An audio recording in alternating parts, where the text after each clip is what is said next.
In today's video, we're going to be getting those death metal tones with the Fleshrot from this heavy earth.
What's going on, everyone? My name is Zach, and if this is the first time on the channel, what I like to do is just test out all different types of gear. So if you like higher gain amps, gnarly sounding fuzz or distortion pedals, definitely think about hitting that subscribe button because that's mainly what I do on here. So today we're going to be checking out the Fleshrot from this heavy earth, and I'm very excited about doing this video because I've been very interested in this amp, and I know a lot of you watching have been interested in this amp, so I'm glad to put this out for everyone.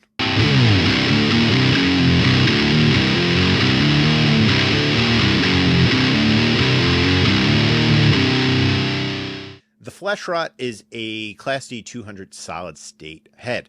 This is definitely going to get you those 90 death metal guitar tones that we all know and love. This is loosely based off the VH140C. Now, I do hear a lot of similarities that both amps share, but I feel the Fleshrot is going to be a lot more versatile, and it's not going to be labeled as a one-trick pony.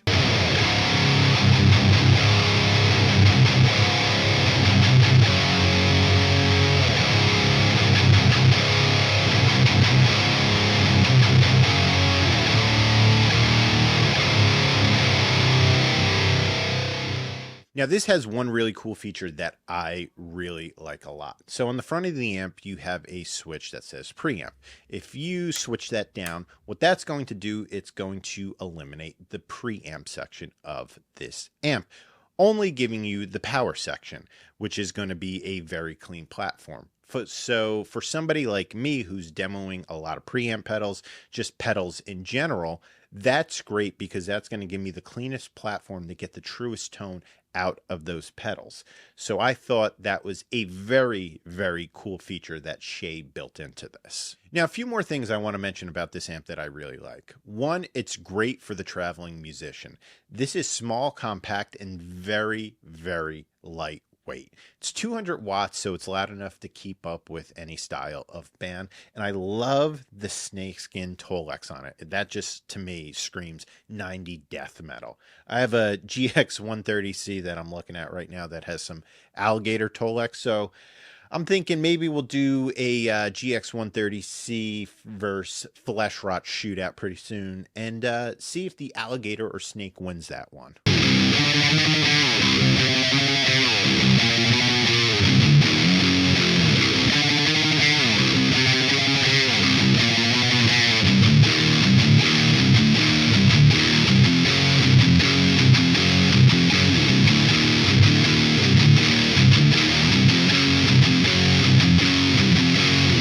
Now we're going to take a quick break, and I'm going to pass it over to Shea. Shea was nice enough to film a little video section just explaining a little bit more about the Fleshrot, what inspired him to build this amp, and everything like that. So let's pass it over to Shea now. Hi, Zach. Thanks for having me on the channel. Go over a little bit of the history of how things got to where they are and a little bit of overview of the product. About 5 years ago, before starting this heavy earth, I was in my previous endeavor. I was going down the VH140C rabbit hole, and it kind of coincided that at the exact same time that I was rebranding to this heavy earth, I also came out with the original Fleshrot pedal that so many people may know.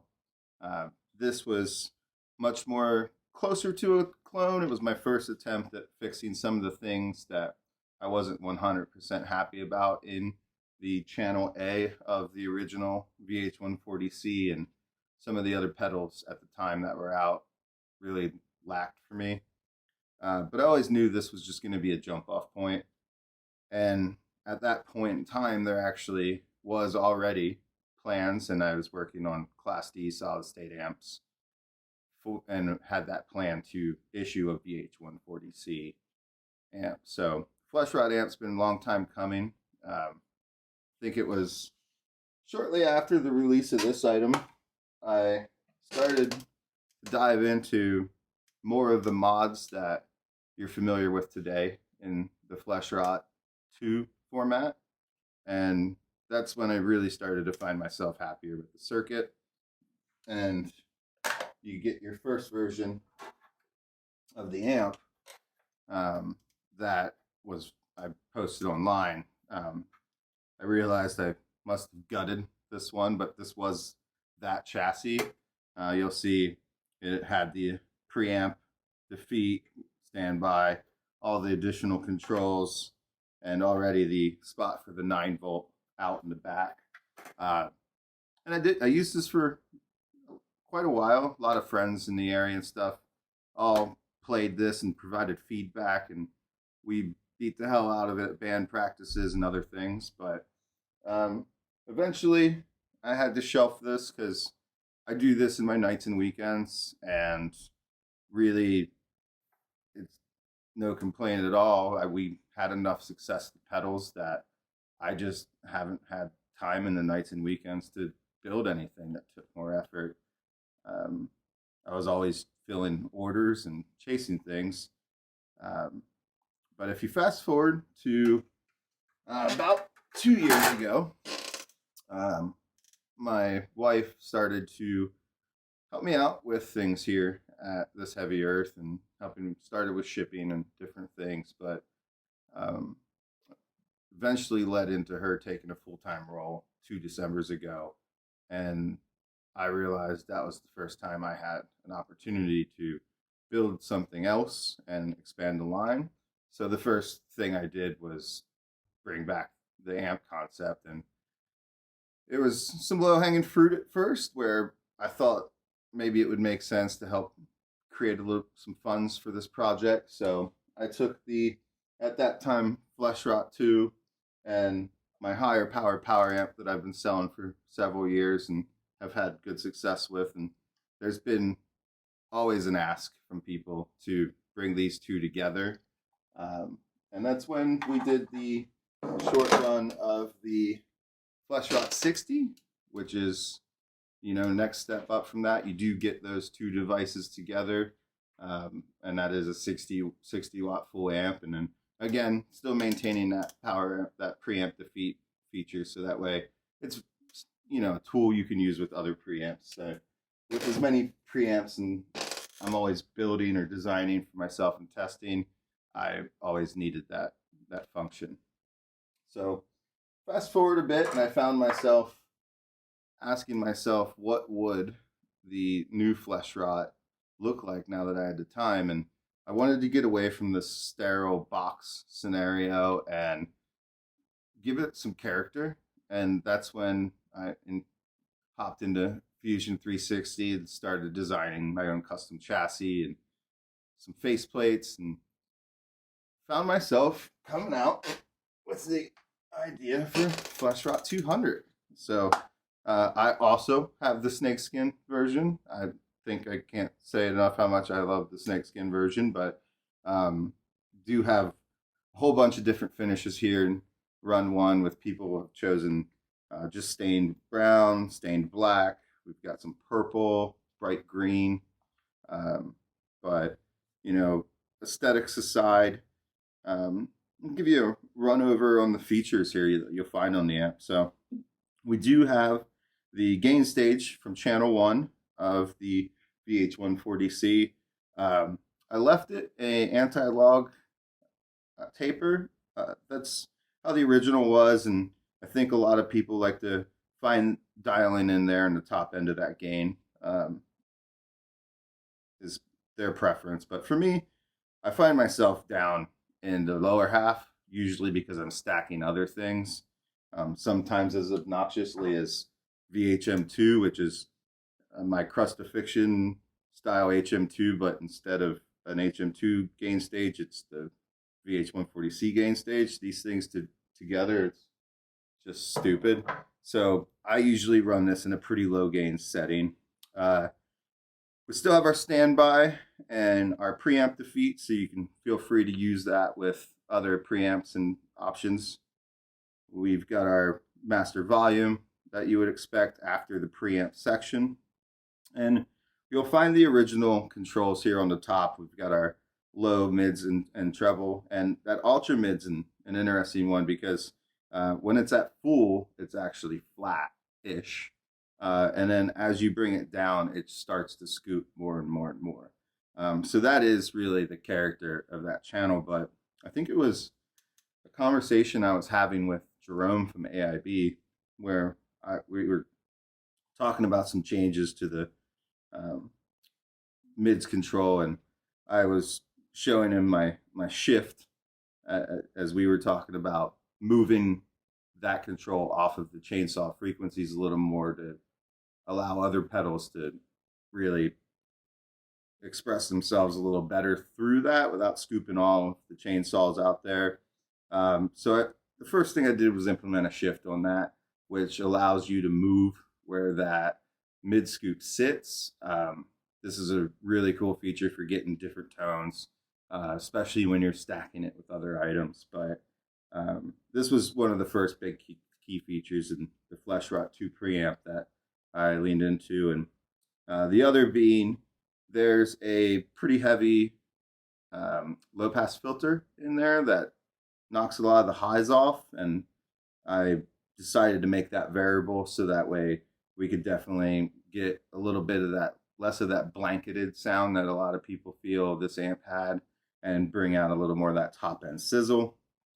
And then again, the low control itself is just monstrously heavy, but to find other uses for this amp, I decided to bring in the tight control, which definitely leaves the character of that low end where it's plenty heavy, but brings into the capability of tightening it up a little bit, so you can just remove that flub to more extreme settings where you could get some pretty good thrash sounds out of this. The whole thing here comes in at about 7 pounds, just under 7 pounds, so real easy to tour and carry around. I actually just hand carried one to NAMM, where had really good reception from everybody there, but just kind of, further emphasize how much fun it is to carry this over that. But additional connectivity, kind of going over the back here. We are using a IEC style plug, so universally sourced options there. Does take universal power, so no worries for you, any of you over in the international areas. I added my above below Titan controls for additional presence and resonance for those of you who are looking to get something even more on the top end and brighten things up with even heavier stuff. I really use these in very minor amounts, but come into play definitely a lot more as I'm using the preamp defeat. I'm using other preamps, and I want to blend those in. Like there's a couple of preamps here where I love cranking those up a bit. We got our speaker output, so 4, 8, 16 ohms. It is Class D, 200 watts, so you'll get power scaling across the impedances there.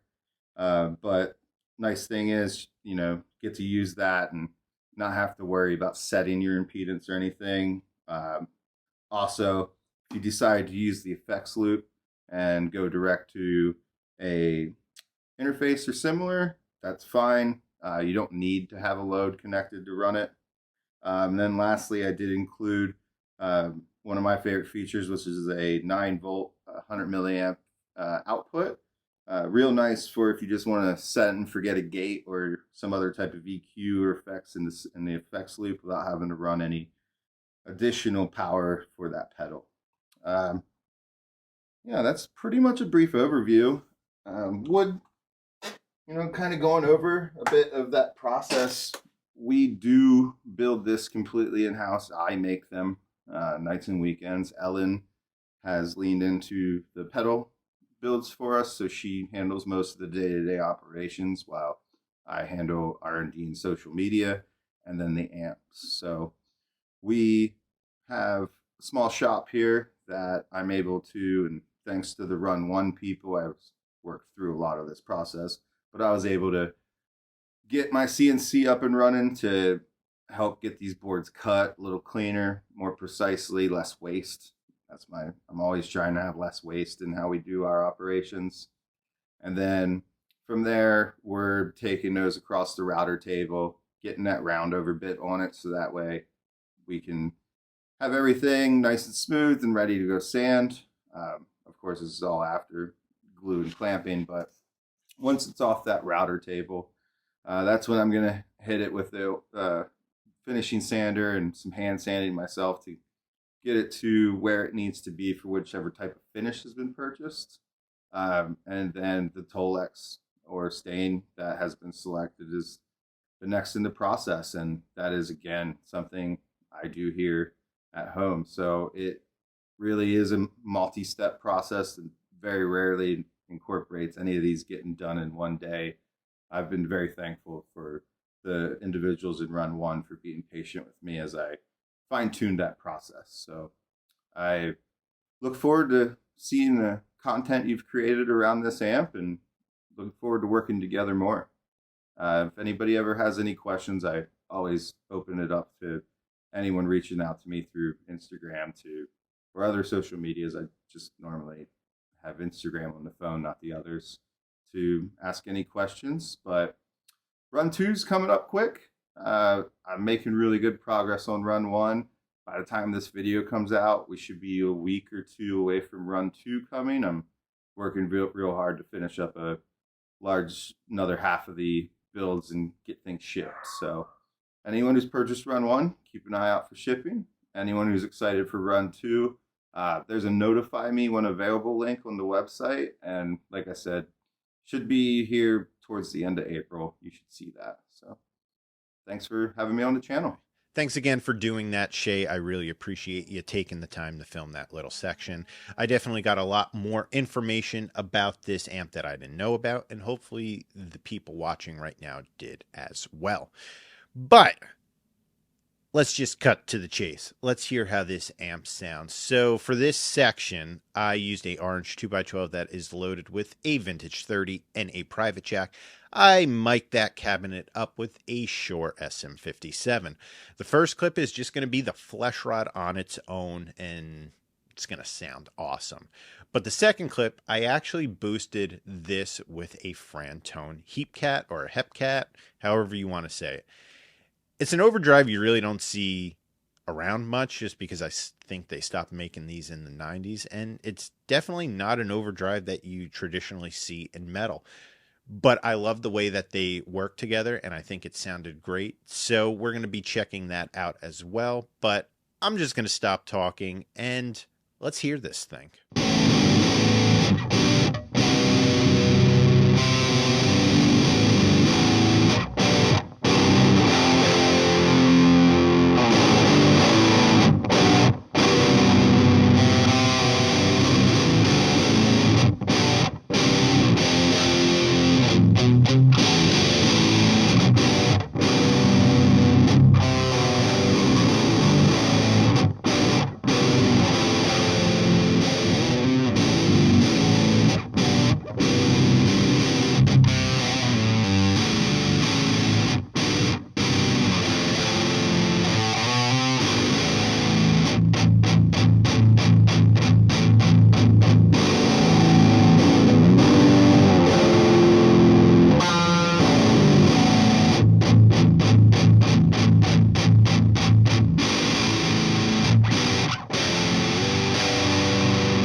So that's the video on the Fleshrot. I hope all of you enjoyed the video as much as I did doing the video, because I think it's a great sounding amp, and it definitely is filling my void of wanting a VH140C, because now I don't need one, because this does everything and more that that amp could do. I want to give a big thanks to Shea for sending this out to me, and I do want to note this amp will be staying with me. Me and Shea worked something out where I didn't have to send this back, but I'm very excited about this because I definitely have a lot more plans with this amp in the future. Don't forget to like and subscribe for future demos, but until the next one, my name is Zach, and this is